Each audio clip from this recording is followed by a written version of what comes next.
शिक्षा समितिको सभापति भएको छ। सबभन्दा पहिले त तपाईँलाई बधाई। अब समितिको काम कसरी गर्नुहुन्छ होइन, समितिलाई प्रभावकारी बनाउनको लागि यहाँको भूमिका के रहन्छ?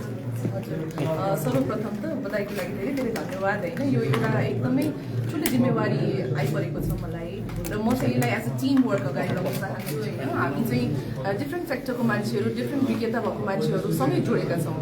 अहिले चाहिँ हामी पक्षी र विपक्षी भन्दा पनि टिम नेपाल भनेर अगाडि जान्छौँ भनेर म चाहिँ त्यस्तो किसिमको एउटा चाहिँ निर्माण गर्न चाहन्छु। र हामी स्वास्थ्य कर्मीहरू छौँ धेरैजना, डक्टर्स छौँ, नर्सेस छौँ, त्यस्तै गरेर हेल्थ पोलिसी मेकर्सहरू कतिजना हुनुहुन्छ, एजुकेसनमा सेक्टरमा कन्ट्रिब्युट गरेको मान्छेहरू हुनुहुन्छ, त्यस्तै गरेर सूचनामा पनि आइटी सेक्टरको मान्छे, सूचनाबाट नै आउनुभएको व्यक्तित्वहरू पनि हुनुहुन्छ। सो उहाँहरू सबैलाई ल्याएर चाहिँ मेबी अब एउटा कमिटी त भयो, तर सब कमिटीको आधारमा विज्ञताको आधारमा त्यसलाई डिभाइड गरेर चाहिँ इफेक्टिभली हामी अगाडि बढ्छौँ।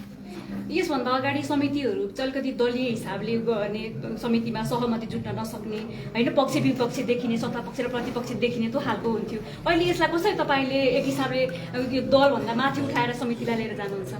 हजुर, हामीले के पहिला बुझ्नु पर्यो भने चाहिँ चाहे त्यो सत्तापक्ष होस् या प्रतिपक्ष हो, नेपाली हो नि त हामी त फर्स्ट त होइन।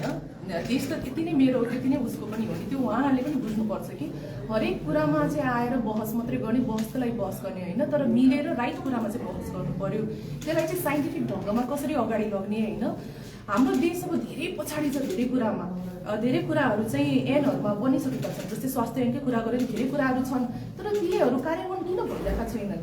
What is the problem? Identify गर्नु पर्यो पहिला प्रब्लमलाई, त्यही हिसाबले चाहिँ हामीले सल्युसन पनि निकाल्नु पर्यो। बाई ब्रेन स्ट्रमिङ साइन्टिफिक वेमा हामी जानु पर्यो, पुरानो पद्धतिबाट पुरानो कुराहरूबाट सिक्ने, तर अझै नयाँ कुराहरू इन्ट्रोड्युस गरेर साइन्टिफिक वेमा अगाडि बढ्नुपर्छ।